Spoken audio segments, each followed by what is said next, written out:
Welcome back to Backward Point Podcast. Today's extremely special guest is the one, the only, the Australian dynamic opener, Usman Khawaja. Man, this was one of our favorite podcasts that we've shot in a very long time. We got to talking about his deep Pakistani heritage and growing up in a non-Pakistani country. That was a very strong topic point for us, as me and Bashar have also grown up in Canada. We got to talking about his cricketing journey, what racism or what kind of prejudices he felt were in the team when he got coming up. We got to talking about raising a family and being a father and aviation. He has an aviation degree, so we got to talking about that.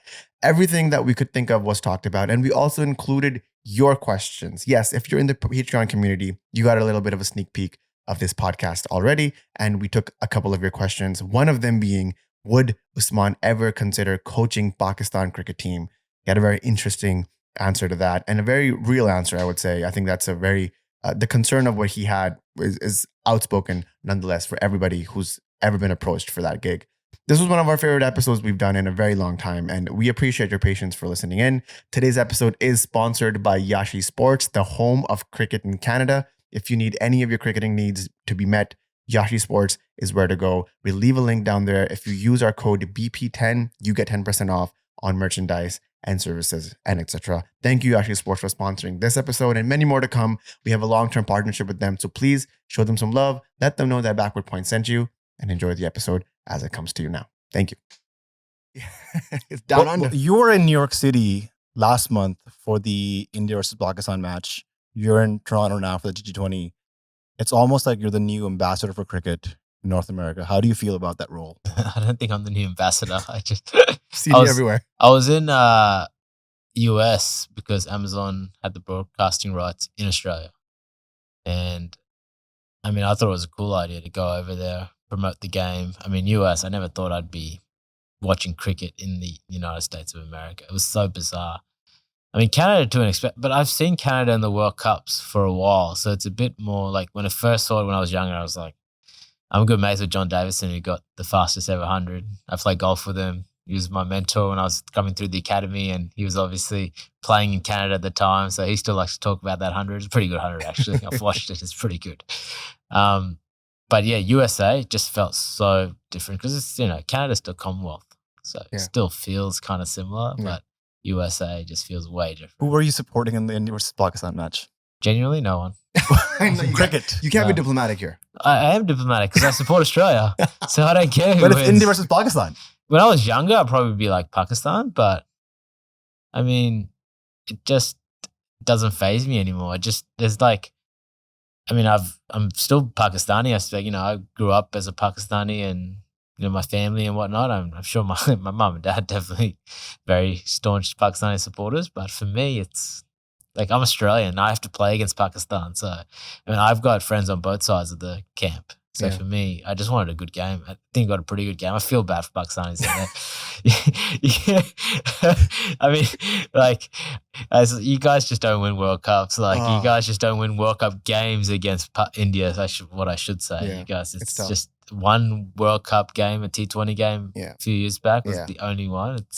For us, road. we watch that highlight every week, I believe. Yeah. The 152 for 0 Babar and his one just tasted out. It was unbelievable for us because the trauma of playing India at World Cup since Imran Khan, the great, who won actually the World Cup for us, and then all the way to now, it's just make it stop. What's the tally? It's 1-7, I guess. We've only won once. It's pretty bad. If you consider ODI games, it's even worse. So we don't even want to talk about it. And trust us, the Indian fans let us know. We're kind of envious of you because you don't feel anything about India versus Pakistan match. Us, we were in depression for a week. Because you lose to the USA, I couldn't fathom that happened. And then you lose to India, and the manner we lost against India, I was like, how did that actually happen? I was there. I was watching it. I was in the ground. It was like Pakistan had it. Yeah. It was a tough wicket. As soon as you lost wickets and then you lost Rizwan, I just thought, Rizzy, just block Boomer out that over. Honestly, he's only coming back to get a wicket. Just block him, buddy. Everybody was screaming that. But that's what happens sometimes. If Rizzy hit that for 6, you're like, oh my God, this guy's a genius. He just hit Boomer for 6, then he gets a 1 next ball, and then you're ahead of the rate again. So, but from the outside, it's always different. It's always different when you're playing cricket and batting. Honestly, things are a lot in fast motion. You're trying to figure the game out. You're tired, you're figuring it all out. But when you're sitting in the grandstand, it can seem a lot more simple than it is. Sometimes I just wish that like you had like a mic to the batsman where you just say, all right, cool, boomer's on, just block him. Yeah. You're like, are you sure? You're like, yeah, it's all good, it's all good. But like, yeah, it's very hard in the moment. I think for us, the greatest India-Pakistan game was the one in the MCG. Like that has to be I was there too. Australian soil. You was there. I was there too. You gotta tell us. Everybody who's been there, we've had Mohammad Haris on the podcast, we've had Shadab on the pod. We asked everybody this. Like that game, how was it to be in that ground? I've seen like 90,000 people for Ashes and whatnot. Yeah. But when you get 90,000 Indians and Pakistanis, it sounds so different, honestly. Even the members that have been there and watched AFL grand finals, and they get a slightly bigger crowd. I think they get like 91 because they don't have sight screens, so they can actually sit there. Yeah. So they get a slightly bigger crowd for AFL games, and they were even like, we have never heard the ground this loud in our life. So I don't know what vocal cords Pakistanis and Indians have, but there's something because that ground was just buzzing. It was so loud, particularly at the end when Virat played unbelievable and he's one of the best shots you've ever seen. That back foot, boom, man, like straight down the ground for 6. I haven't seen anything like it. And then to win, like what is it, 2 balls left or whatever it was, and. Yeah, I felt bad for that again. I was like, you lost a winning game again. See, that's so we're envious of you because you don't have like that Pakistani cricket trauma that we carry. Like my son was born the night of the Pakistan-India game in the 2023 World Cup, the ODI World Cup. And at some point, like Pakistan was cruising through that game. And my son is like literally 12 hours old and I'm holding in, I'm having this moment with him. And then 160 odd and Pakistan just collapses for 190. And I put my son to bed. I'm like, not yet.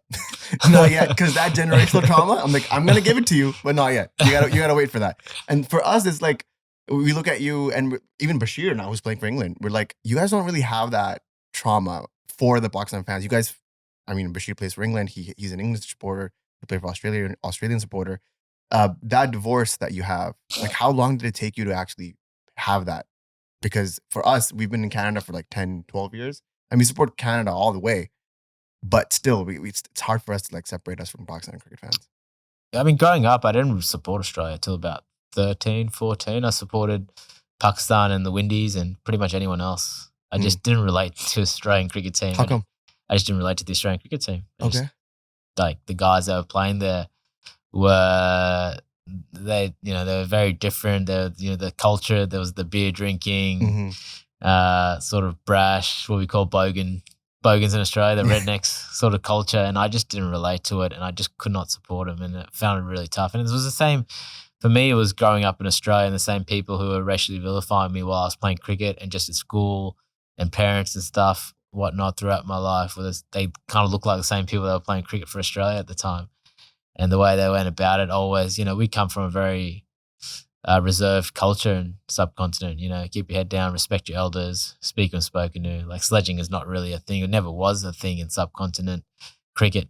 Even when I was growing up, I didn't really sledge or do. I still don't really, unless someone comes at me first, then I'll come back. But I never start anything usually. So for me, I found really hard to relate to the Australian cricket team until Gilchrist and Binger, Brett Lee sort of came on, those two guys. And I love Gilchrist and Brett Lee. They're such legends. They're such good guys. So for me, once they started, I love Gilchrist. Brian Lara was my favorite. That's why West Indies and kind of Pakistan were my teams when I was younger. I used to love Saeed Ajmal. I used to love Brian Lara.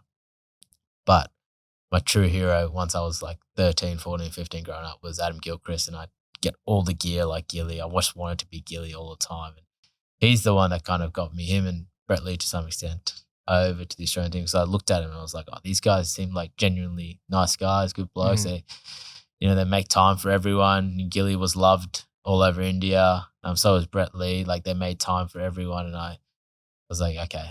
Then I started to move over to the Australian cricket team. How was it when you actually met Gilly? Was it like a starstruck moment for you? I met him when I was 17, playing first grade. He appeared at our first grade function that we had. It was like it must have been an appearance for him. He appeared and I got a photo with him. I was so happy. I was so excited. Buzzed, yeah. He had no idea who I was, but I was so excited. And I showed him the picture not too long ago. So it's always a funny moment. I told Gilly, he had no idea. I did a podcast with Gilly, actually, funnily enough. One of my few podcasts I did do, one of them was with Gilchrist, and I told him right at the start how much I loved him and how much I wanted to be like. He had no idea. He was like, really? He was kind of taken back because I think as a player, there's no greater, I guess, compliment than another young player who's representing their country or representing the same team you have after you've done it, saying, like you're the one, you're one of the players that inspired me. You're the one of the players I wanted to be. I think that's as big compliment as you can get. Yeah. Do you think people in Australia now, I would say like the multicultural community, they look up to you and they're like, okay, if Usman can play for Australia, I'm like Usman, I can sort of make it to the Australian team as well. They should. Yeah, definitely. I mean, seeing is believing. I've said that to Cricket Australia too. I said, you need to use me. You need to put me out there. You need to let, not only the subcontinent community in Australia, but the multicultural community in Australia know that you can be of any faith, any colour, from anywhere and still represent the Australian cricket team. And that's what you need to put out there because it's been such a white game for so long. All the faces you see are white. And the first thing you see as a kid anyway, it's just human nature. It's colour. Like my daughters see colour. It's just the way it is. Anyone who says they don't see colour is lying. It's bullcrap. Like you see colour. So it's like, don't try to shy away from it. Just embrace it. It's there's plenty of people out there growing up telling me that I wasn't going to play for Australia because of the colour of my skin. Obviously Islamophobia and whatnot became more prevalent after 2001. But, before then it was just about, no, you're not going to make it. You're not the right colour. And to some extent that was kind of true because it was so much harder for coloured people in Australia to break those barriers, to build those relationships.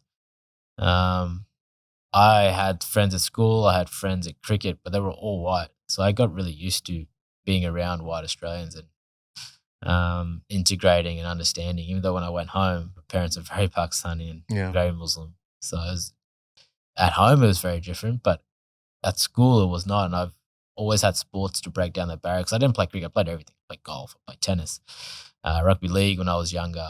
Anything with a ball, I just played.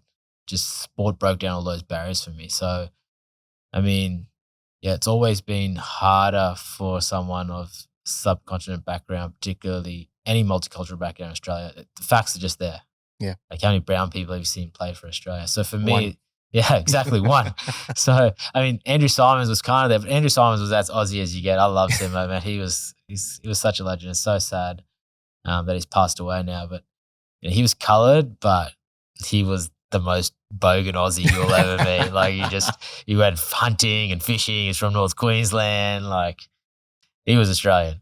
So it's very different to see a guy named Usman Khawaja. Yeah. I even now say Usman Khawaja because everyone just calls me Usman. So do you get pissed off when people mess up that? No, I don't care. No one can say my name in the 90s in Australia. So fair enough. I've just gotten used to it not bothering me. But yeah, seeing is believing. So when kids and other kids see me play and see other kids that are playing the Big Bash now, there's a few more guys come up, they should be, yeah. If he can do it, I can do it. And they can. And that's what I try to put out there. You can do it if you want to do it.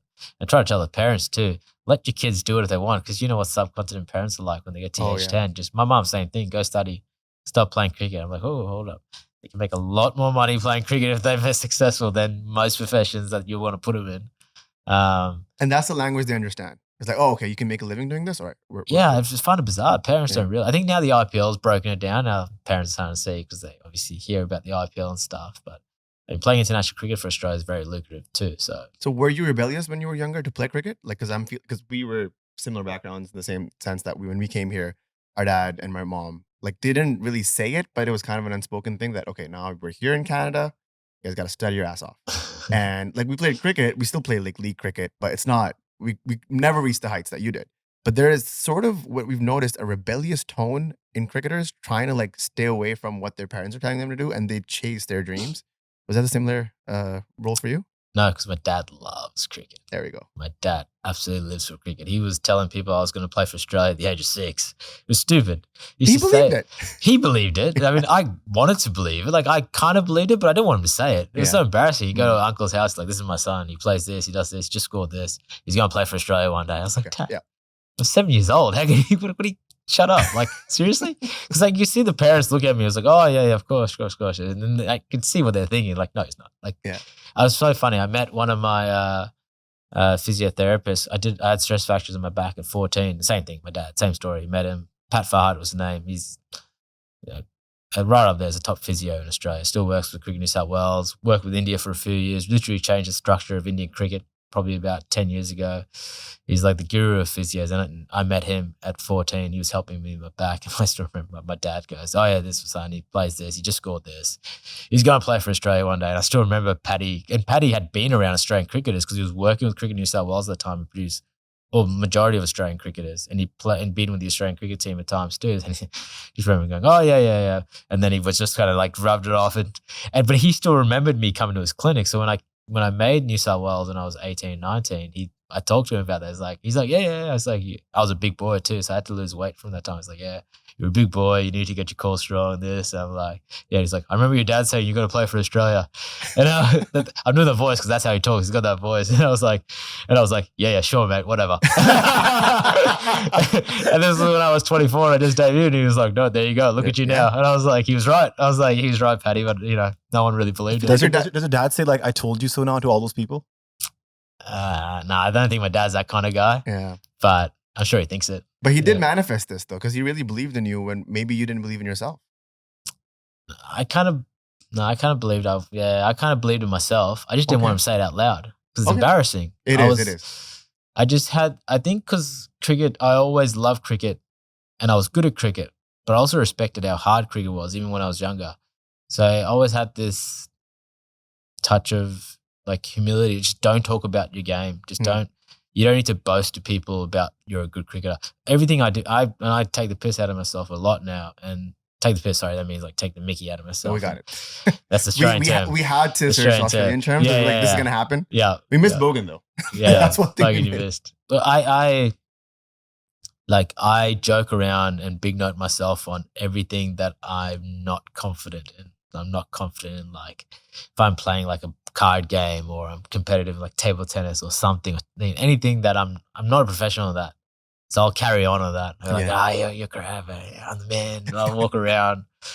But I never do that with cricket because I take it seriously, and it's something I take seriously, and it's something I respect. It's a tough game. You can be on top of the world and you can be down and out, and I respect what a great leveler it is, and I do it for a career. And I don't need to go around telling people of what I've achieved. Like, I just don't see the point. I feel like people, when they do that, they just do that because they're insecure. Also, they can look it up. You need to tell people how good you are. If you're good, other people will tell you how good you are. Like, they can look it up on Cricket Info. Yeah, like people can tell you. You don't need to like big note yourself. There was also a moment as you were a kid that your dad used to record all of your games like while you were batting. All of them. And I was watching a footage of your debut, and your dad's still in the crowd with like his camcorder.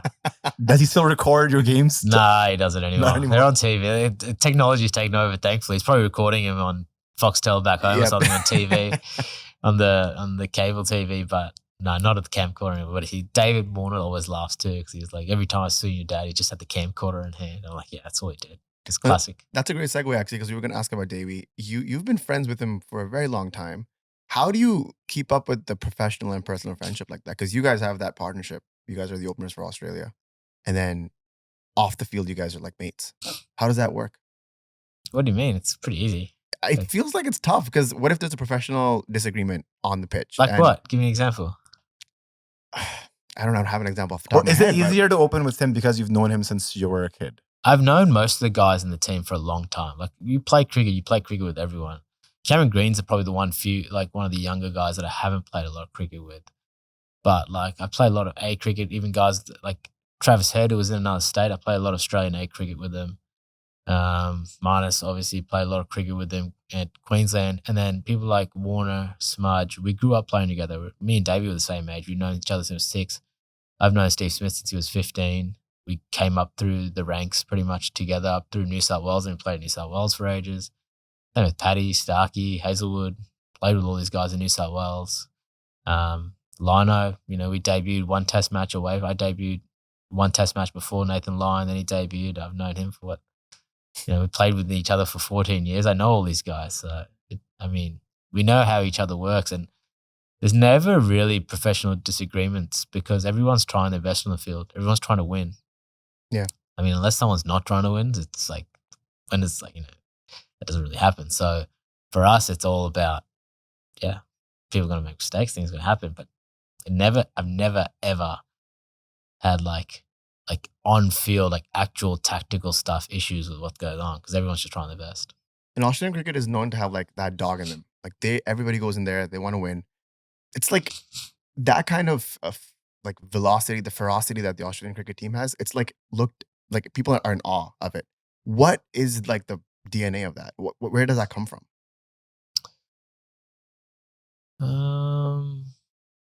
I think in the past Australians were just bullies. I think they were. Little bit. I think we've mellowed out a little bit. I think we could bully. That's the thing. If you can bully, you do bully. Yeah. And as I said, subcontinent, I used to see Australian teams bully subcontinent teams all the time. Like sledge them a little bit, get under their skin, and they'd never fight back. It wasn't until recently, till like Virat and some of the Indians that actually started to like fight back a little bit, and which I loved. It was just through the IPL or whatever it was. It was like a change, a shift. And IPL, not IPL, but T20 cricket in general, it just broke down all the barriers. There was a big barrier between Australia and the rest of the world. Yeah. It was a huge barrier. For a very long time. Very long time. And no one knew. Everyone had this like big aura, particularly in the 2000s, about the Australian cricket team and Australian cricket. And everyone, you don't know. So when you don't know someone, it's like, well, yeah, these guys are like special. As soon as they started playing IPL, T20s around the world, you started playing and mingling with other players around the world, India, Pakistan, all these other players. And it would have just broken down the barriers. They would have seen them at their most vulnerable, like going out to bat. Matthew Hayden's nervous. Like, what, Matthew Hayden's nervous before he goes out to bat? I thought he was like superhuman. Yeah. And they would have broken down those barriers. Say, wait a minute, these Aussie guys, they're human just like us. They're like the rest of us. I reckon that broke down the barriers heaps. And then actually, there was a lot of exchange of information in terms of how to play in India, how we play in Australia. And that exchange of information also bridged the gap between the other countries than touring to Australia and India. Obviously, countries still going to be better at home.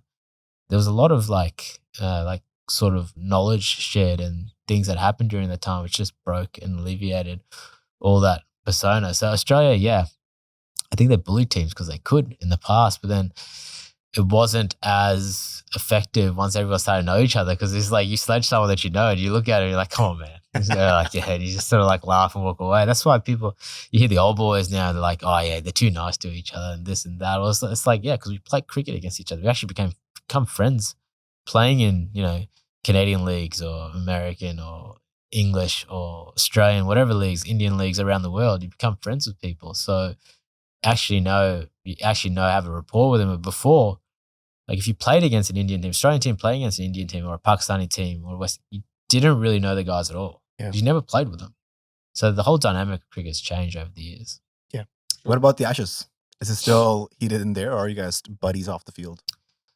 I mean,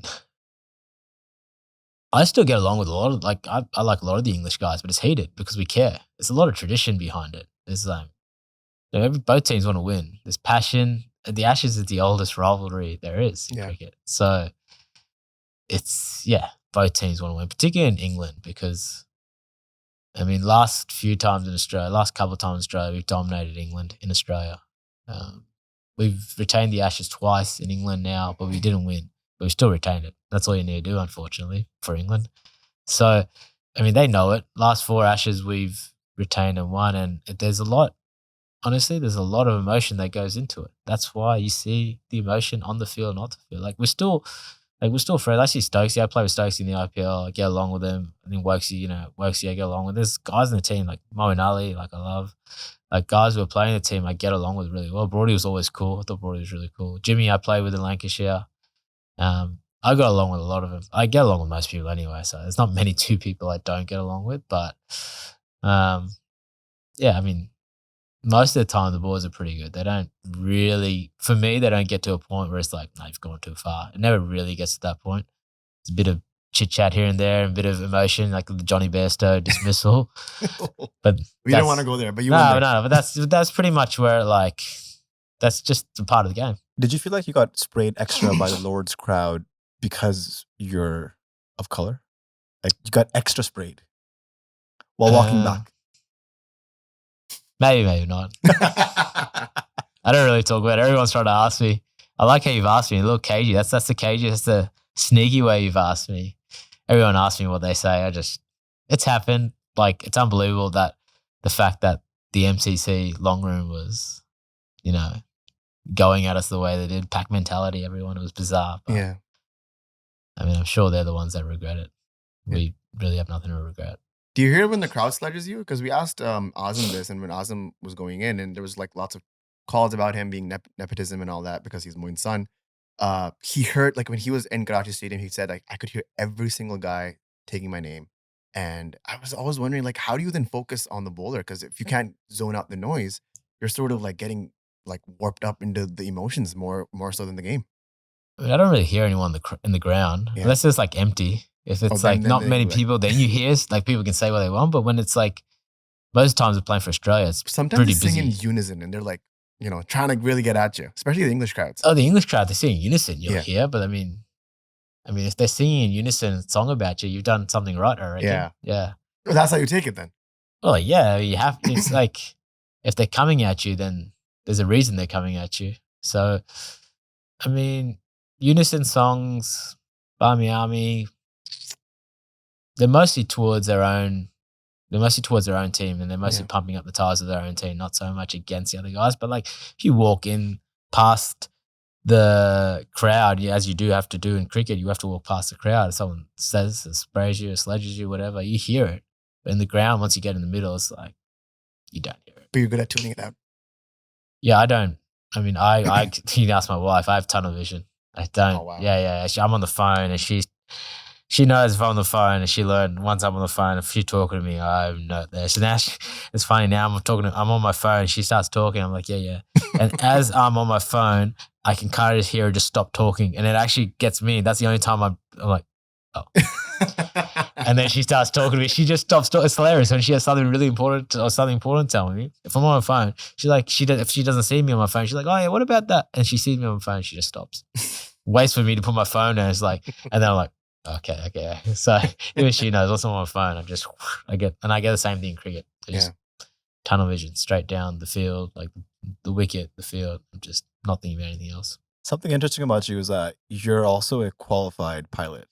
My brother here has an immense fear of flying. We were flying to Islamabad just in February. And what are you afraid of? I'll tell you what happened. He was holding my hand while we were taking off, and he's like squeezing my hand. His hand's shaking. Let me explain myself. And sweating. What happened was me and my wife went to Malaysia on our honeymoon. Yeah. And we were on the Malaysian Airlines flight. So I was trying to spook her out. I was like, this is the airline, the MH370 thing happened. And this is the flight. And I pulled up Wikipedia, and she had like no interest. But at this time, I'm like deep into this now. Yeah. And I'm reading everything. And then I started going back to like other plane crashes and whatnot. So I come back to Canada, and then I get into like air crash investigations, like Mayday and all those shows. And I get so deep into it. Now, at this point now, I know everything that can go wrong to an airplane, and how like everything that can go wrong is like in my head as we're taking off and we're landing. And I'm like, I'm freaking out. I'm wearing like a smartwatch. My heart beats like 120. I haven't moved an inch. I'm sweating. I'm freaking out. And then like as soon as we like stabilize at 36,000, then I'm like, okay, we're good. All right, nothing's gonna happen now unless like this could happen. That, and my wife was like, stop telling me this.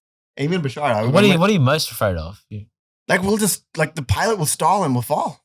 I mean, okay. The 737 MAX was probably an issue, but like you're not flying. You weren't flying on a 737. No, I would think we were on A380 or something. Yeah. So. But still, it's like you're in a tin tube in the sky at 36,000 feet going at like 800 miles an hour. That's insane to me. Yeah, but like you're more likely to die in a car crash. You do realize this. I know the stats. Yeah, you're way more likely to die in a car crash. What are you like? What, you afraid of turbulence? No, turbulence. I know it doesn't mean anything. Yeah, but I'm scared of taking off and landing. The most dangerous part of flying is near the aerodromes. It's near like takeoff and landing is the most dangerous part of flying. But like, all the flights you hear about every single day. Yeah. Like, 30 million flights last year and one crash. Just fly Qantas. They've never had any incident. I think you're obligated to say that. You're right, actually. I'm a sponsor. I'm not obligated to say it. They're not my personal sponsor, but they do sponsor Cricket Australia. Yeah. But How was your aviation journey like? No, it was great. I always find it funny when people are afraid of flying. I mean, like, you're afraid of dying, yeah? Yeah, 100%. I'm afraid of heights as well. I hate roller coasters. Yeah, I don't like roller coasters. Yeah. They freak me out. But you're a pilot. Yeah, but no, I love going fast, but I'm not in control on a roller coaster. 100%. I'm in control when I'm a pilot. I'm in control when I'm driving a car in a racetrack fast. That's also one of the fears I think I have. I have no idea how this thing flies. I don't know what to do with it, and I have no control over it. So do you shit yourself too when you're in the passenger seat of a car? When he's driving. Secondhand driving. Like, bro, go straight. So you're a control freak. That's what we're down to. A little bit, yeah. Okay. Yeah. I thought this was a really good opportunity for me to be like, why should I not be afraid of flying?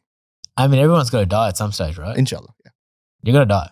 You can't control whether you die in an aircraft or you die in a car crash. You Yeah. die anywhere else. So why worried about it then? I think it also like peaked when like there was a PIA flight that fell in Karachi. I feel like I don't know if you remember that, and that was like very close to where like my entire dad's side lives. Yeah, where it fell, the society, and I was like, whoa, this used to be like a thing you hear on like the news, and this is like now close to home. This is weird. Yeah. And then it started. That's where the germs started. I mean, don't get me wrong. Dying in a plane crash would suck. It'd be really scary. It would be, but like, you got to just think about it. You're gonna go at some point. That's the way I think about it. Yeah. It's like you got to go at some point. Something always kills you in life. Like even natural death, you're dying of something. 100%. Yeah. How many flight hours do you have? 500. That's not bad. Yeah, it was pretty cool. It was a backup plan for me. Okay. I flew. If I didn't play cricket, I was gonna be a pilot. That's what I did. Is it still a backup plan? No.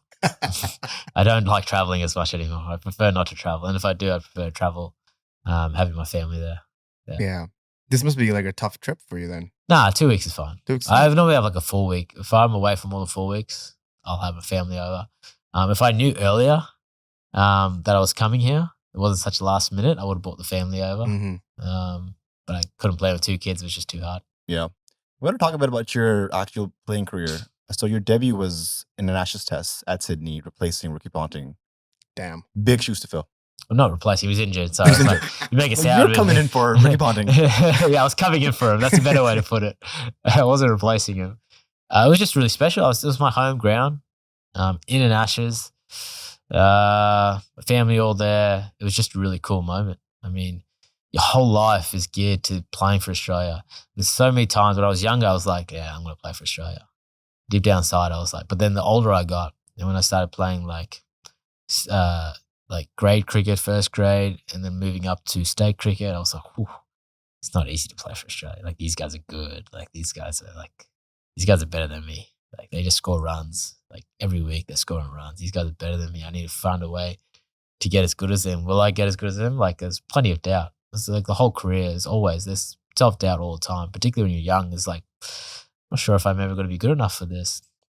So then to actually get there, it's kind of like, there's so much emotion that has been to that journey, like so many ups and downs. Like so many. You just keep persevering, just keep moving forward.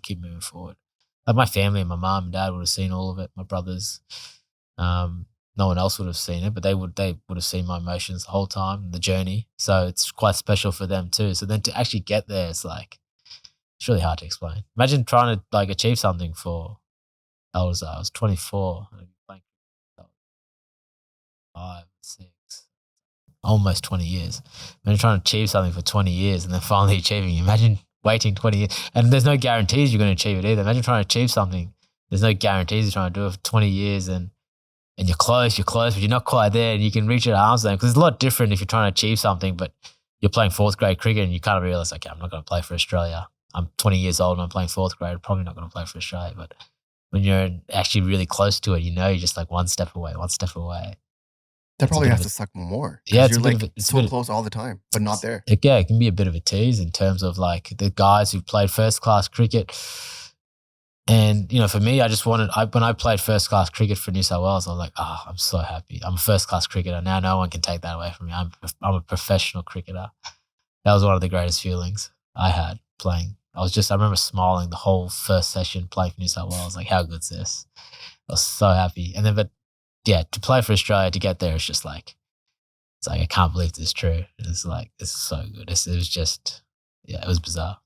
Do you remember that innings by full, or do you is it? Nah, not by full. I remember shots in between. Yeah, I don't remember by full. I think I faced 90 balls in the first innings, but I don't remember the 90 balls. No. You sort of had a start-stop career where you came in, played a few matches, came back again, played a few matches, got dropped. But then when you came back the third time, that was like the real coming of age of Usman Khawaja. What changed between getting dropped every single time and going back to domestic and coming back again? I think it was more than the third time. It was 1 drop, 2 drop, came back 3 drop. Many drops. I think it was like 4 or 5 drops before I came back 2015. By the time I came back 2015, I was a different person. I was more matured, more comfortable in my own skin. I found other things in life that were important to me, particularly religion, and a greater perspective on life too. That was the biggest thing, the perspective, because So what happened that made you realize all that? I lost a good friend who died, and then while playing cricket, obviously Phil Hughes, and then I did my ACL 2 weeks later, or a week later, and I was out for 10, 11 months with an injury during that time. So it made me realize how quickly things can be taken away from you. Just as I said earlier, a plane crash. I mean, everyone's going to pass away one way or another. You just never know. You literally walk out of this room after this podcast and you're gone. That's your life done. I hope I edit this before I go, though. Yeah, I'm not sure if you have enough time to do that. So, I mean, those two things were the things that put in perspective. Up until that point, I'd done some really cool things in cricket and debuted for Australia and made a ton of runs in domestic cricket, not so much international cricket, but I still didn't really play the game with freedom enough to have really enjoy it. Yeah. And so when I came back from there, I'm like, all right, let's really try to enjoy it as much as you can, because you can't 100% enjoy it all the time, because there's pressure, there's intensity. You want to do well. It's impossible to play it like you're playing a social game just with your friends. It's impossible, but you can figure out ways to really enjoy the game and to relax and to have a bit of perspective on life, to take a little bit of pressure off yourself. So, I mean, those two things are really important.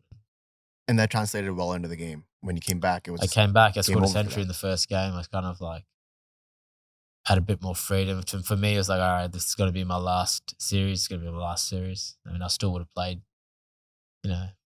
10, 12 test matches for Australia. 12 more test matches than majority of people in the country. Whatever. We only had 400, and there's 50 members of the Australian test team now and over 100 years of cricket. Wow. It's not much. So it's elite club. It's an elite club. You play test match. If you play 10 test matches for Australia, it's quite elite. If you play 20, it's really elite. And once you get to past 40 test matches, it starts to become super elite. So and when you play 73?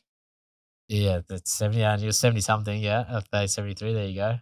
So, it was, for me, I'd found content and gratitude enough to be like, this is a pretty cool place. Let's just play the game now. And so I scored that 100 was a dream, because I didn't think I was achieve it. I was like, I really wanted to score 100 for Australia. And when I first was in the team, I probably put too much pressure on myself. So to actually get that 100, I probably never had a feeling like that on a field other than the twin centuries I scored in Sydney. We just saw those highlights yesterday on the TV, and we were like, that's amazing. It was more about how all of that translated, how it happened. If Travis Head doesn't get COVID, you don't come in the team, and we might not see you in an Australian shirt again. Correct. Yeah. I was you guys have Kentucky tours here? The Kentucky tours are the ones you go on the ships. They're made tours. You go on a boat or a ship. They're woo, you party. We call it a Kentucky in Australia. This is the most Australian thing you've ever said. Yeah, like a ferry. No. They're like holiday tours. They're okay. Yeah. Okay. So I was cruise, like a cruise. Yeah, I was calling it my Kentucky. Okay. That series for me was Kentucky, because I was in the team. I was gonna play, but they picked Travis Head instead of me, so I became the reserve batsman. Mm-hmm. They picked Travis Head purely they kind of saw us 50-50 and thought, well, he's the younger one, probably got more upside, so we'll pick him. I was like, I kind of get that decision. So even to George Bailey at the time, I was like, sweet, man. I'm happy. I'm just here. I'm just happy to be here. And for me, that whole series was going to be just a part. I was just enjoying it. I was loving it. I was carrying the drinks and just enjoying being around. I thought this might be the last time I'm in Australian colours in the summer. So I was not expecting to play at all. So you're right. It was bizarre events. If Travis doesn't get COVID, there's no way I come in the team. Even if I do come in the team, I score a 50, I score whatever, 60 and whatever, I'm still straight out of the team, because they weren't going to drop Heady. He scored 150 the first game. He was the leading run scorer in that Ashes at that point, and he would just slot straight back into 5, the position I took. And they weren't going to drop anyone else in that team, because winning team, we pretty much won the Ashes the game before. Mm-hmm. So I was just coming. That was my 45th game. It was Test cricket. I knew it. I knew I'd played 44. I was always grateful for that. I was alhamdulillah, I've played 44 games. I'm very grateful. I was like, well, okay, 45. 45 is good ring to it. All right, 45 games. So I was just let's just. It was Jordan's shirt number as well at one point. What do you mean? Michael Jordan's shirt number is 45 for like a season. Yeah. I was like, that's he great. He was no good back then. 45 Jordan was no good. Yeah, Had to change it back to It's 23. He had to change it back next season. Then he came back. You also, when you got the first entry in that specific test, you did the LeBron James. Yeah. Can you talk about that? Like that was such a weird thing for us because NBA doesn't really cross over to the cricket much at all, I would say. But then seeing that, I was like, is that really the LBJ celebration right there? Silencer, yeah. Gave him the silencer. Yeah, you did. For me, what's going on there? I'm trying to Okay, we're locked. I love NBA. I love Michael Jordan. I was original Jordan. I had original Jordan shoes. My first one, Jordan 13s, were the first ones my parents bought me. I mean, I wanted Jordans way before then, but Yeah, they only got me Jordan. Yeah, it took me 3-4 years of trying to nag him. They finally got me Jordan 13s, a little hologram on the side. I love those shoes. I got 2 pairs of them. And so I was a big Jordan fan. And we were like in school, I'd draw Chicago Bulls all over my like pencil cases and things. Yeah. I was just everything Chicago. And then Jordan retired and I was kind of lost man for a little while there. And then honestly, LeBron James got me back in the game. I was just like, So you skipped the Kobe era in the middle? yeah, I wasn't a big fan of Kobe and the Lakers. Oh, wow. Okay. Yeah, I wasn't a big fan. So again, just didn't seem relatable to me. I think I was so in love with Jordan. Yeah. It's hard for me to love someone again. Then Kobe was straight after him. And I was like, Yeah. Can't do this. And then, I still stayed in touch and watched it, but I didn't really support anyone. And then LeBron came back in and then I saw him in the Cavs and I thought, this guy's a man. I love this guy. He does everything. Like he shoots threes, he dunks, he defends, passes. He does everything, this guy. He's like AI generated. Like it's crazy. And Yeah. still, they just won. The USA just won a game yesterday he's still against Serbia. doing And it. he's like 40 something. He's playing the Olympics. It's crazy to me. That's a career. Yeah. And so I just fell in love with LeBron. And then I thought, I don't know why it happened. I was like, it just as I thought. Even when I scored that 100, I was like, even if I score 100 here, I'm still going out of the team. I was always, I'm 100% sure. If I scored 100 in that game, I still probably would have been out of the team. They would have brought Travis Head back in and I would have just been a reserve again. But like to score 100 in that game that I came back was such a bizarre, like it's tough to score hundreds. Yeah. Particularly in Test cricket, particularly in Ashes against England. So to do it then was bizarre. And then I was like, I don't know why. I was just like, it just felt right. Let's just hit him with the silencer. I love it. I remember LeBron when he sunk that 3 and he gave him the silencer and when he was in Miami and stuff. It was so cool. And I was like, I don't know, it just happened. The silencer happened. The silencing all the critics. I had a few critics come out too when I got back in that team because I was 34 years old. I was a bit older. Those guys like Ian Chappell and other guys saying, oh, yeah, he's too old. I don't know why you'd pick him. He's only good against bad bowling and all this stuff came out, random stuff. Yeah, all this stuff. And I was like, so it wasn't a direct at Ian Chappell or anyone. It wasn't direct. It was just like, honestly, mostly I just thought the celebration was really cool. Ever since you're back, it's almost like you're on a revenge tour where Usman can't score in runs in Asia, 100 in Pakistan, 100 in India. Usman can't score in England, 19 average before the World Touch Championship, and then you're the highest run scorer at the Ashes. So you're ticking boxes on your comeback tour now. Yeah, comeback season. Comeback just season. Like LeBron was There we go. There we go. I think I posted that a few times on my Instagram. It's a comeback season. Yeah, when you want to chip for Lakers, it was like, this is crazy. And this is basically that. I'm just having fun with it. It's not, as I said, like before, everyone's got to pass away. And just like cricket, it's all got to come to an end at some point. Nothing lasts forever. Yeah. Everything has a beginning, has an end. So I was like, I'm just going to enjoy this stuff, everything I wanted to do and wanted to say. As long as I'm being respectful, I'm going to say it. I'm going to enjoy it. So for me, it's been quite easy to just come back and just be myself. And it's funny because people always used to watch me play and be like, you're so serious. Like, you're always serious. You're always like serious. And when I'm bad, I got like my serious face on because I'm concentrating. I think you do have like that serious demeanor. I do, but I'm not. Because when we were meeting you up at the opening ceremony, me and Bashar were debating, should we go up to him? Like, I don't know, I think he's in the mood. And then we went up to him and you were like so lovely to talk to. Yeah. We were so taken aback. People were like, you always ever seen your field. We just thought you were so serious. And I'm nothing. I'm not serious. Yeah, you're a jokester. My wife tell you I'm not serious. I'm not serious with the kids. I'm not serious with her. When I need to be serious, I'm serious. I'm an adult. When I need to be serious, I'm serious. But that's not your default. No, my default is I'm still a kid. I still joke around. I play pranks. I muck around with the guys. I sledge my teammates. That's how I show love. Yeah. That's how I show affection. We were gonna prank you when you came to sit, but we cut it off. But I'll tell you what we were gonna do. When you were gonna sit, we were gonna start the whole thing in Urdu, like freak you out, like talk for like 3 minutes in Don't Urdu. freak me out at all. No, but we had like a script where we were gonna go super. हमारे Like, साथ Pakistani Nijad, Yeah. Australian I would cricketer. have just rolled with it. You would have seen my broken Urdu and I would have rolled with it. Talking about keeping a straight face, we have to ask this next question. Otherwise, the podcast will be cancelled. I There know was a where this is moment going. where I you know this were. is going. No, but you gotta read the quote first. You gotta read the I quote. will. I know exactly where this is So going. context. Usman is in Dubai. He's interviewing Saeed Ajmal. And I'm going to read a quote from Saeed from that episode. He says, "Why the science effing, man? Science is the man. Man can do everything, not the science." How did you keep a straight face during that moment of the podcast? Because we downloaded it, we zoomed in, Yeah. we're looking at you. You kind of broke a smile, kind of, then you try to like keep it contained. I love one thing I love about Saeed Pai is I loved him before I came into this. I was so excited that he was coach because have you seen that interview with him and Nazar? Nasser Hussain? saying, Yes. And then Iconic. we Aussie boys, we love it. We love the that best. interview. We've played it so many times. We've replayed it. He's like, when you're single, double, single, and you're like, Jimmy Anderson, easy for me. I was like,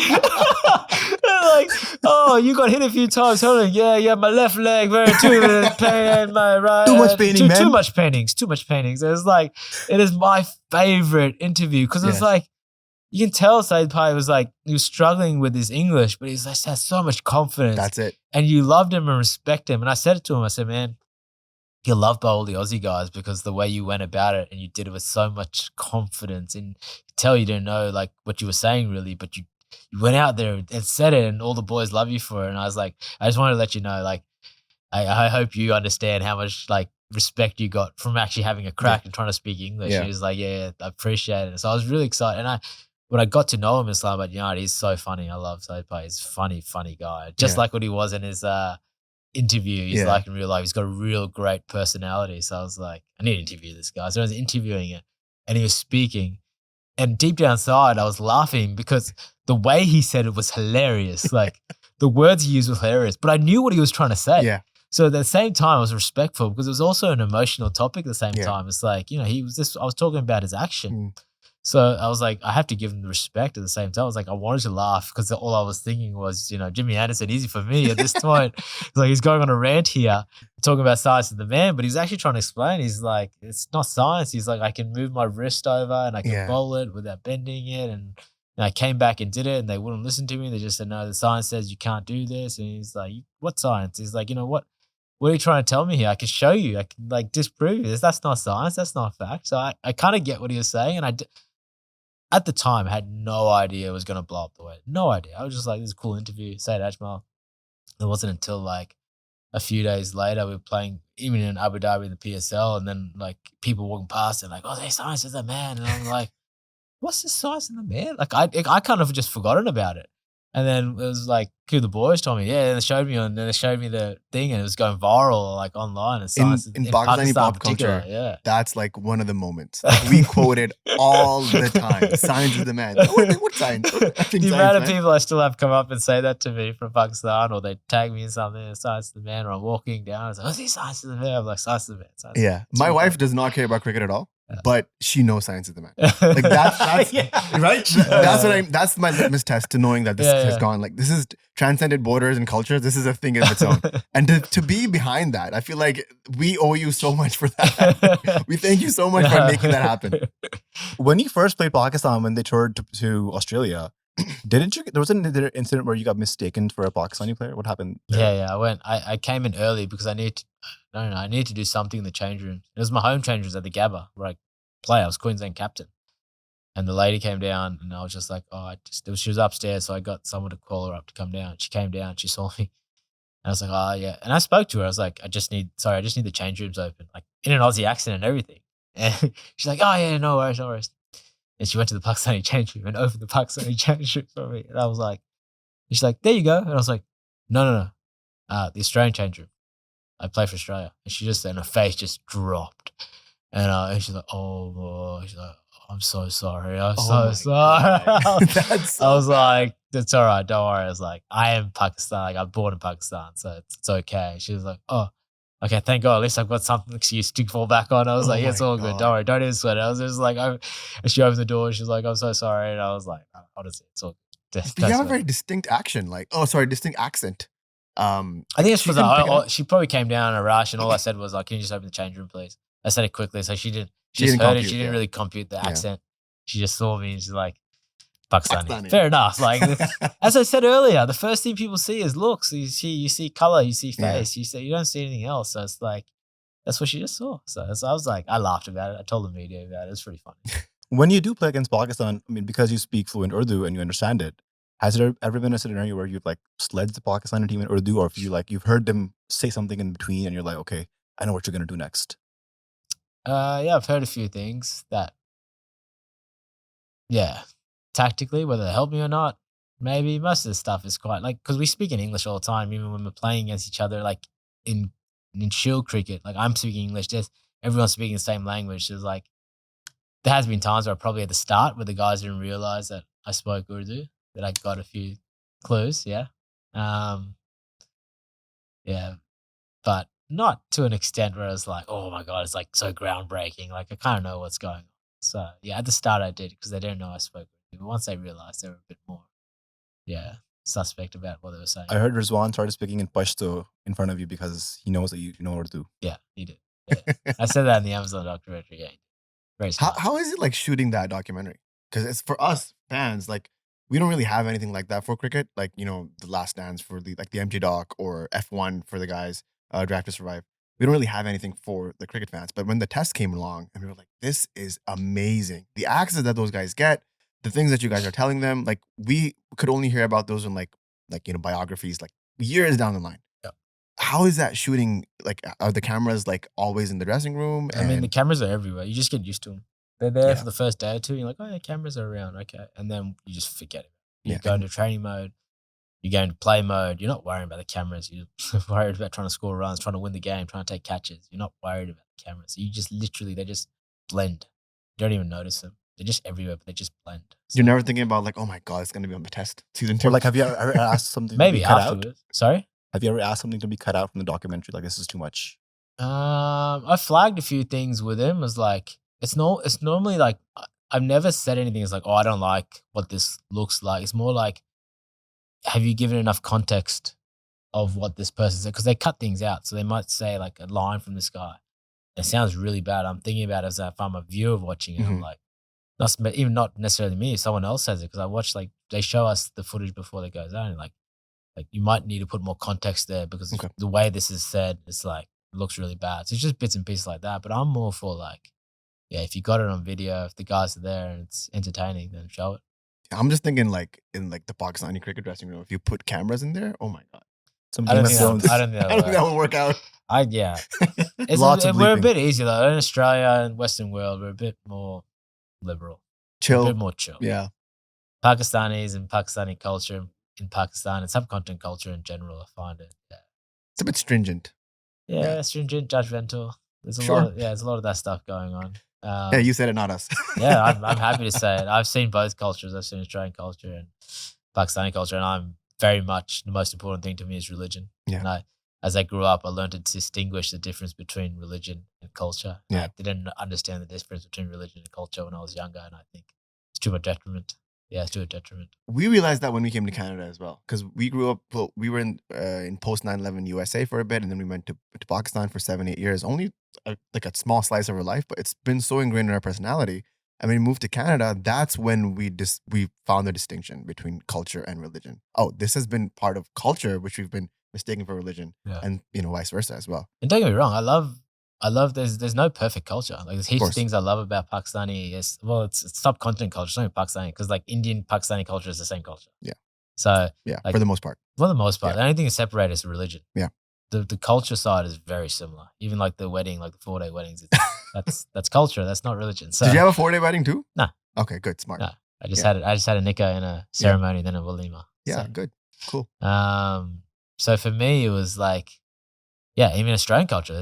there's plenty of bad things in Australian culture that I'm not bad as a perspective. Plenty of things I don't really typically agree with. Yeah. A lot of things, but there's no such thing as a perfect culture. I think there's some beautiful parts of Pakistani culture which I love, which I try to, personally, which I try to take, and there's beautiful parts of Western Australian culture which I try to take and try to amalgamate it in my own culture, because that's what I have to give to my kids, right? 100%. They go, religion is the most important thing for me and my wife, and trying to put on our kids, and then it's like the amalgamation of my Pakistani culture that I grew up with and an Australian culture, and trying to fuse them together. It's quite interesting. One thing I'm always stressed out about is my son's like 10 months old right now, and like he's gonna grow up here in Canada, and I'm always like scared about like how I'm gonna do that, because I feel like our parents tried their best and they kind of landed in a very sweet spot, and it kind of worked for them.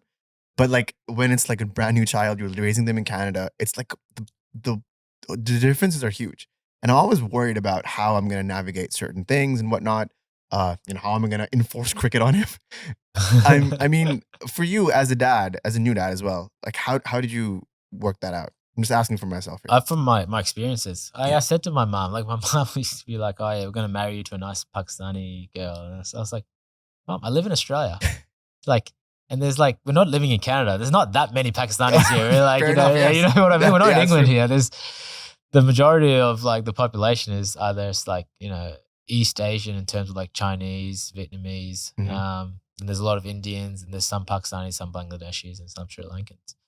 So I was like, I think you've come to Australia. You can't expect me now. What do you just expect me to marry a Pakistani? So that was like kind of the learnings of my parents came to Australia, and the most important thing I know to my parents was the religion side, which is most important to me, which is, religion's about, giving that to your kids and then allowing them to be the best people they can be. That's what religion is. Yeah. Allowing yourself to be the best person you can be. That's all it is. So, there's lots of people that have lots of other religions that try to make them the best person they can be. So I try to do that same thing with my kids. I'll give them once they're old enough, they can make their own decisions in life. They learn about everything else. I'm quite happy for them. Actually, I would like them, encourage them to learn about other religions, to actually then come back and have a greater understanding of life and say, yes, Islam is the right religion for me. Yeah. But then, moving back, I think culturally you got to find, you're in Australia. They're going to end up being Australians. Yes. Like they're Australian. My daughters are born in Australia. They're Australian. So I'm not going to be, I'm going to have to be understanding of how they grow up and what they grow up like. And I'm more understanding than probably what my parents were, because they were Pakistanis, first generation who came to Australia trying to understand, like trying to amalgamate two things. Mhm. Just doesn't really work out all they the don't go hand in time. hand. It's just, I'm like, Mom and Dad, I'm growing up in Australia. And like, you guys brought us here. Like, I don't ask you to come to Australia, but I'm always very grateful. I love Australia. So I always say one of the great gifts my parents gave me is to come to Australia, because I love Australia.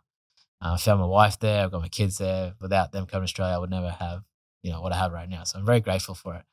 But my kids are going to grow up in Australia. They're going to grow up as Australian Muslims with Pakistani background. So they're, we still do a lot of Pakistani things in Eid and stuff. We wear the shalwars and do the Give traditional. Eid and all that. I do more presents. I never liked money side of it. Oh, so sure, okay. I've changed, me and my wife changed the presents. Yeah.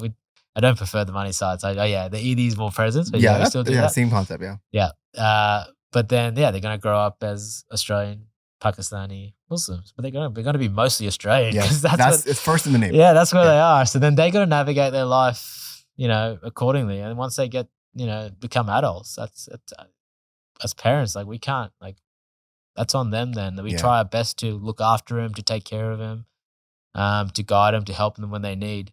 But then they got to live their life and do their things, make their mistakes, and grow up as Muslims, hopefully, inshallah, in Australia. No, that's great. I'm going to read a quote from you. It's your quote. I'd like you to elaborate once I've finished saying it. So you said, at the end of the day, the biggest thing for me is trusting God's plan. Shout out I think Drake. a lot. Shout out Drake, you said. Shout out what? Drake. Shout out Drake? Shout out. Shout out to shout out Drake. 'Cause Drake. Drake had a song called God's Plan. I do love Drake. It's a very serious quote. I do guys. love Drake. Sorry. You can It's start the again. right place to like Drake too. At the end of the day, the biggest thing for me is trusting God's plan. I think a lot of the bad things that happen in your life are a blessing. And when the good things happen, you just say, Alhamdulillah. Can you elaborate on that a little bit? Yeah, I mean, growing up, it's quite natural. And you're always going to go through ups and downs. It's just like, that's how life goes. And from when I was younger, I was like, oh, what's this? That's probably like the old school mentality. I think my parents were a little bit the same. It was like when something bad happens because you did something wrong or you deserve something bad to happen to you. And then my life, as I grew older and started learning about life and started learning about religion and my perception of what, my interpretation of religion, I was like, no, that's not how it works. I have no idea what God's thinking. The only thing I do know in, I guess, Islamic term is that God is merciful. It's one of the big things in Islam. Mercy is written over and over again in the Quran. So for me, that mercy, a lot of time, I kind of changed my perspective. I was like, every time something bad happens, if you look far away enough if you wait long enough, something good usually happens at some point after it. And that good stuff is so good that would never have happened if the bad stuff never happened beforehand. And, we can get pretty deep into it, into qadar, into like destiny and predestination, whatever, all that kind of stuff. I won't get too deep into it, but at some point, at some level, I believe things are meant to happen the way they're meant to happen. We do make decisions, but the decisions we make will always be the decisions we were always going to make. There's no fork in the road. Like we had the choice to make a decision, but we were always going to make this decision. So for me, it's about understanding that. And then when bad things did happen or do happen and will happen, whenever that stuff happens, it actually brings you closer to God than anything else. So it's almost like a blessing, I find, a blessing in disguise. Because like you always get into like cycles in life. You're in a really good place and then stuff happens and you kind of go out of that good zone. Then something bad happens. It's almost like the bad stuff almost brings you back to that good center place where you get, it's like kind of what we do with Ramadan and stuff, trying to center you back every year.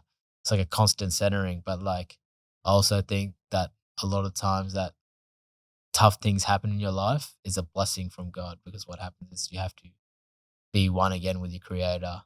You have to enjoy the simple things in life. You have to be grateful for what you have. All these things go through your head and actually centers you back as a person. So as much, and I'm sure, there's going to be lots of tough things happen in my life from now until the end, inshallah, if I do live long enough. And then, that I'm just going to have to deal with that stuff and take it as a blessing, and know that at some point there's going to be some good stuff in the future. I just have to be really patient. The three things I live by in my life are gratitude.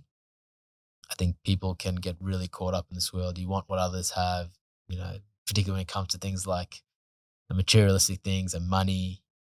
It's just a very natural human thing to do. You get $1 million, you want $2 million. You get $2 million, you want $10 million, you want $10 million. It's like, so to be grateful, to just be like, no, wait, this is my life. This is what God's given me. I'm very grateful. I'm lucky. I can drink coffee. I love coffee. I can have food. I can have water. I have shelter, beautiful family. Be grateful for the small things. The other one's always trusting God's plan, as I said in the thing. Just trust in, this is my journey. I'll live the journey. Whether I'm meant to play 10 tests, 100 tests, 73 tests, whatever it's meant to be, just enjoy that. Don't look at anyone else. This is your journey. This is what is in plan for you. So just be happy with that.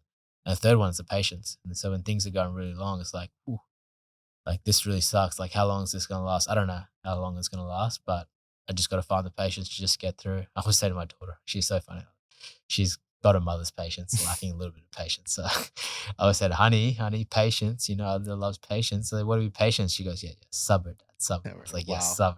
I was like, good girl.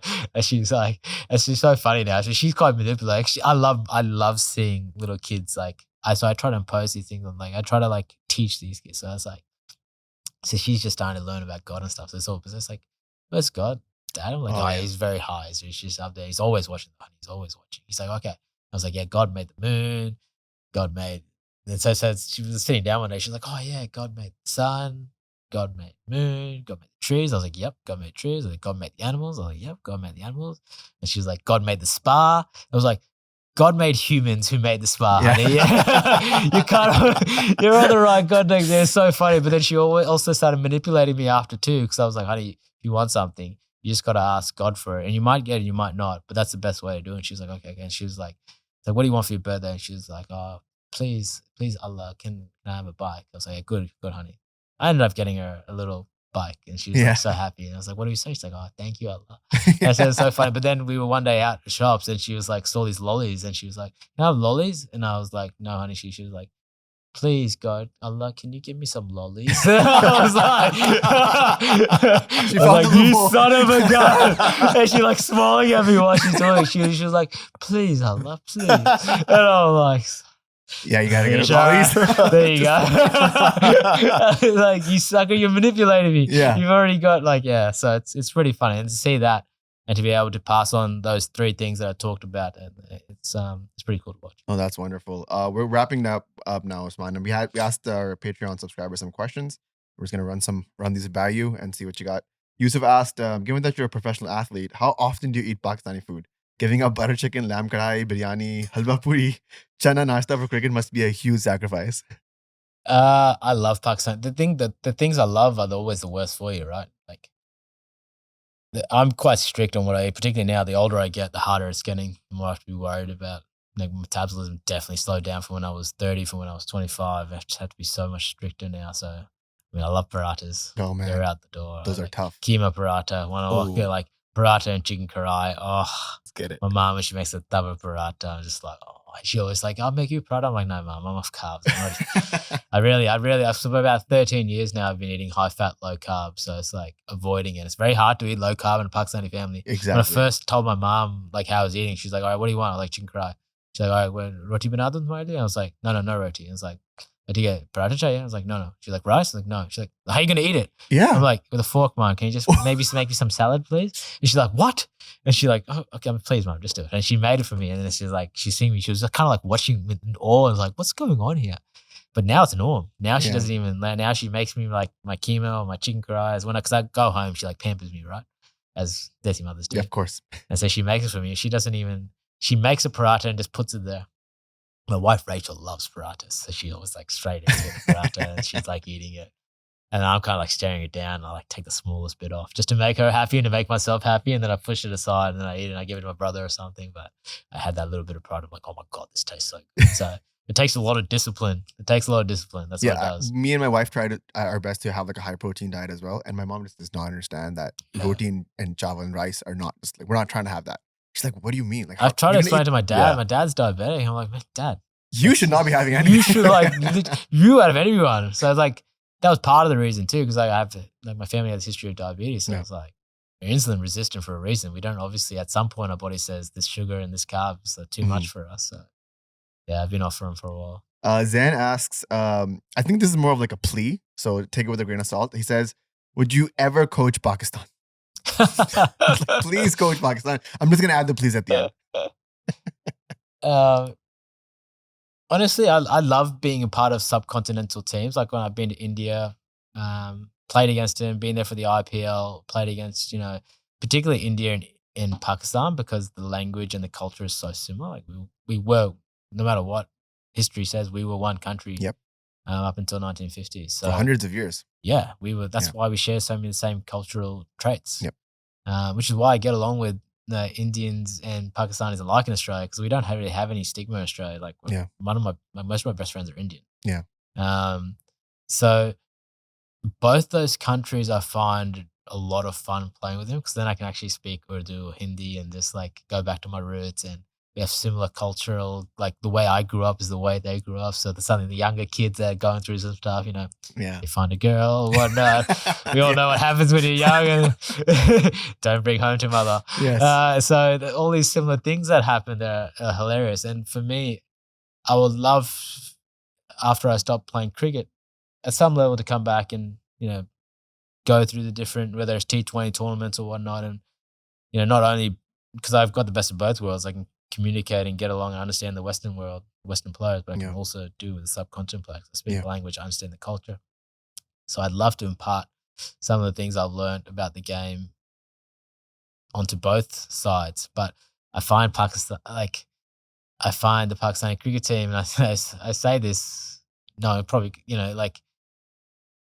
in the past, it's never seemed like, it always seems like it's forever changing. Like the coaches forever changing, the selectors are forever changing. There's no stability. I think I said a few weeks ago. I just find there's no stability in Pakistan cricket. Yeah. And I think the stability needs to be found from the top. I thought Wasim Khan, when he was there, was doing a really good job. Yes, we agree. I thought he was, bringing stability. But I think Pakistani, in some respects, needs to have an amalgamation of, the way Pakistanis do things and the way the Western world does stuff, and to bring a bit of structure into the system and a bit of stability, both in the ways that they bring out, but the PSL is obviously privatized in a lot of ways, so it handles pretty well. But Pakistani cricket in general, there's a lot more stability in the other countries in the world. When you see players, it feels like Pakistan's like always players coming in and out. Yep. I think, if there was a bit more stability in the future of that, you kind of contemplate it. Like Maybe India seems like probably more of a reasonable task because they have a bit more stability. So it's not like, why would you do something within the cricket team? I'm like, yeah, I would. But I feel like if I do it in the Pakistani cricket team, I'll be there 1 minute, then out the next minute. Yeah. Like if you lose, like even like the World Cup that Pakistan just lost, I mean, it sucks, but that just happens. Yeah. It's the World Cup. You lose 2 close games, and it's not necessarily that you don't have the right team or you're not playing the right way. It's like, is the sample size really big enough? That's the question you got to ask. Because you can't be making decisions and changes over one small tournament. That can be so hit and miss. I mean, Australia, if you ain't, it's that Talladega Nights. If you ain't first, you're last. That's how these things are. That's how these tournaments are. So like, where Pakistan finished, where Australia finished, is no different. India's the only one who won. Yeah. So that's the most important one. Pakistan got close a couple of World Cups ago in Australia. If Shaheen never got injured, they might have actually won that. Yeah. World Cup. We talk about it all the time. Yeah, exactly. That one hurt a lot. So it's like, well, that was a pretty similar team. Mm-hmm. You had all the same. You had Babar and Rizwan on the top, who I think are excellent players. And it's Do you think they should open for Pakistan? I think they're extraordinary players. I think if you have the right guys around them, I think it's perfect. If you have the right balance, because they can go out and make you some really consistent scores in T20 cricket. And if you have enough power hitters around them, personally, I think you get a really good balanced team. Yeah. The last question that Omer had was, which of the ICC trophies that Australia has won was your favorite? Has been your favorite? I should say the World Test Championship because I was there. Only makes sense. If we take that one out. We'll take the World Test Championship out. I think the 99 World Cup. And it's just funny. It's not because they beat Pakistan. That game was a bit of a dull game, to be honest. Yeah, I was actually talking to Richard Pybus, who's our coach. Yeah. He's the one who was coaching Pakistan at the time. He was coaching Pakistan at the time. And I was asking him about the Saeed Ajmal back grip thing. Yeah. And I was like, yeah, Saeed Ajmal was on fire. Because at that time, I was on the precipice. I was still kind of like a Pakistani supporter. I changed after that World Cup. Of course. Like, these guys can't win. I'm an Australian now. No, it wasn't that. It was like, that's when Gilly and stuff started getting real prevalent. And being able, it was like, they started to get real prevalent after they started becoming heroes in Australia. So, but up until that point, it was like, Australia, the way they won, like the next World Cup, we dominated. Yes. Dominated. 2003 was the best. We absolutely dominated. And then we won the 2007. And it's just like, those were really cool. They were awesome. But we almost got knocked out on that. Like, we shouldn't have been there. And then we got there. It was just like a fight. I think we lost to Pakistan. Australia lost to Pakistan in the group stages. And Simons might have scored runs, but you chased him down. You won. Yep. The semis against South Africa, like that run out. That's what I'm talking about. So like that game in South Africa, like I cannot believe we won that. Like Australia, it was unbelievable. Like, how does that happen? Like, they need 1 run to win with 3 balls left, and they get run out. It's like you could not ever believe that would happen. So I think for South Australia, Africans still do not believe that happened. Yeah, I feel for that. I felt for after they lost. I kind of like they lost that World Cup this time around. They had another World Cup which they probably should have won. Yeah, and they had a very good team that World Cup too. That team probably should have won the World Cup. Yeah. But Australia beat them that game, and then we won the final. And then so when you put all those things together, it's like, the 1990 World Cup was pretty cool. Yeah, it's good. Well, Usman, thank you for your time. We've taken more than we promised. Thank you so much for coming on. It's been a privilege, and we hope to see you soon again. Sounds good. Thanks for having me, guys. Cheers.